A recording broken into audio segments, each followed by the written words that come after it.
आज हम इस वीडियो में बात कर रहे हैं इलेक्टोरल बॉन्ड के बारे में।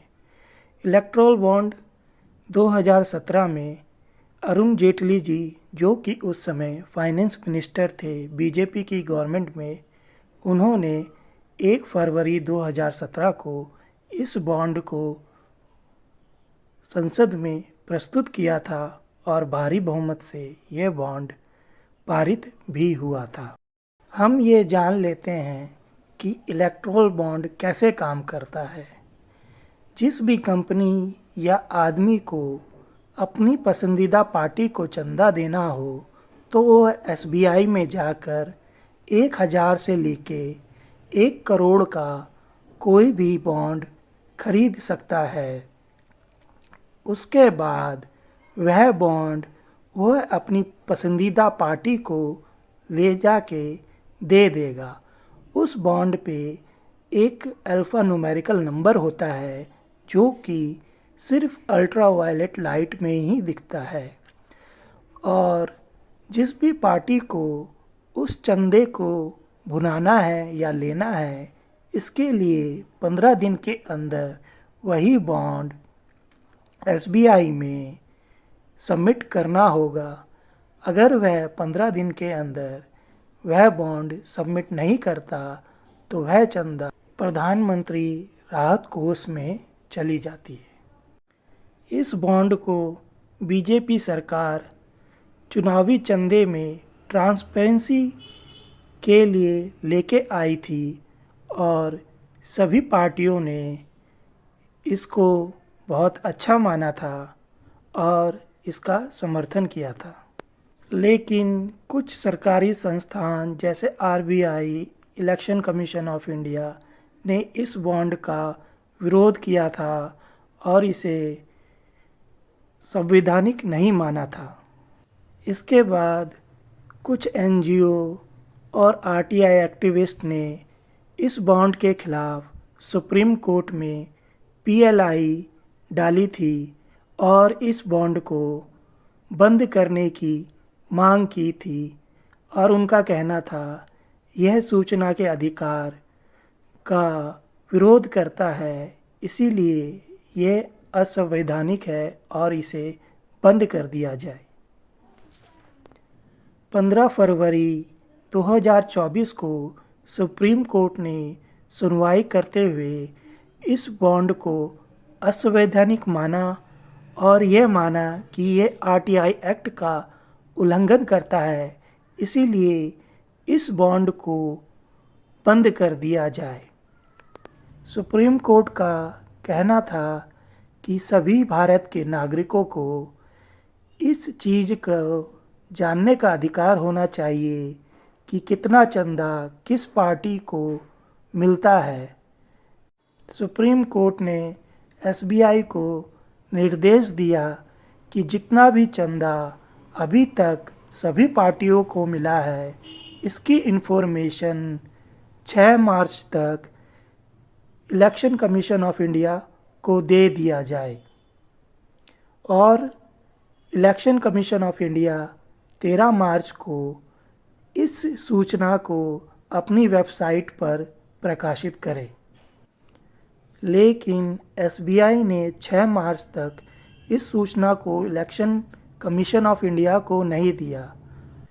फिर 12 मार्च को सुप्रीम कोर्ट ने इस बॉन्ड पे सुनवाई की। सुप्रीम कोर्ट में एसबीआई के वकील ने कहा कि हर बॉन्ड पे एक अल्फ़ा न्यूमेरिकल नंबर है जिसको मिलान करना पड़ेगा, और किस पार्टी को कितना चंदा मिला है और किस ने कितना चंदा दिया है, दोनों की इन्फॉर्मेशन अलग अलग ब्रांच में है और उन दोनों का मिलान करना पड़ेगा, और मिलान करने में काफ़ी टाइम लगेगा। इसीलिए उन्हें 30 जून तक का वक्त दिया जाए। लेकिन सुप्रीम कोर्ट ने कहा कि हमने आपको कब कहा कि इसका मिलान करो, हमने आपको कहा जो भी जानकारी है वह सब आप इलेक्शन कमीशन ऑफ इंडिया को दे दीजिए, और अब ये जानकारी आपको 24 घंटे के अंदर देनी पड़ेगी, यानी 13 मार्च शाम 5 बजे तक आपको ये सभी जानकारी इलेक्शन कमीशन ऑफ इंडिया को दे देना है।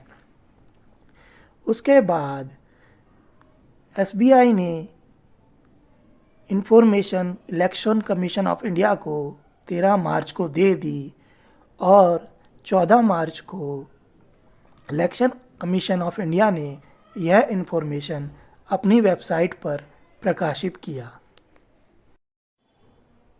इलेक्शन कमीशन ऑफ इंडिया ने 2 पीडीएफ अपने वेबसाइट पर पब्लिश्ड की।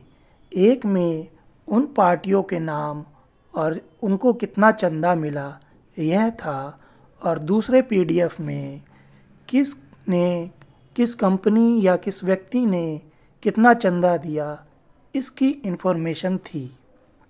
लेकिन कोई कोड और अल्फ़ा न्यूमेरिकल नंबर ना होने के कारण इसका मिलान करना बड़ा मुश्किल था। जो पहले पीडीएफ था जिसमें किस पार्टी को कितना चंदा मिला, उसमें बीजेपी को सबसे ज़्यादा 6,000 करोड़ का चंदा मिला। वहीं पे सेकंड नंबर पे टीएमसी को 1,600 करोड़ का चंदा मिला और कांग्रेस तीसरे नंबर पे थी जिसे 1,400 करोड़ का चंदा मिला। वहीं पे दूसरे पीडीएफ में जिसमें यह बताया गया था कि किस कंपनी ने कितना चंदा दिया, तो जो सबसे ज़्यादा चंदा दिया उस कंपनी का नाम था future gaming and hotel services. यह एक कसिनो चलाने वाली कंपनी थी और काफ़ी जगह इनका इन्वेस्टमेंट था। वहीं पे सेकंड नंबर पर मेगा इंजीनियरिंग वर्क्स थी और थर्ड नंबर पे quick supply chain private limited. Mega engineering ने 966 करोड़ का चंदा दिया था, वहीं पे क्विक सप्लाई चेन ने 410 करोड़ का चंदा दिया था। लेकिन अल्फ़ा न्यूमेरिकल नंबर ना होने के कारण इनका मिलान करना मुश्किल हो रहा था।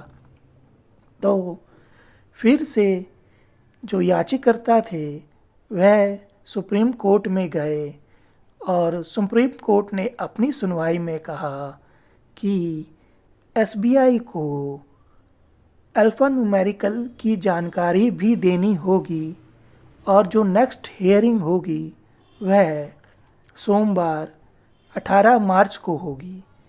अब यह सोमवार 18 मार्च को ही पता लगेगा कि सुप्रीम कोर्ट एसबीआई को क्या कहती है और एसबीआई अपनी कौन सी दलील सुप्रीम कोर्ट को देता है अल्फ़ा न्यूमेरिकल नंबर नहीं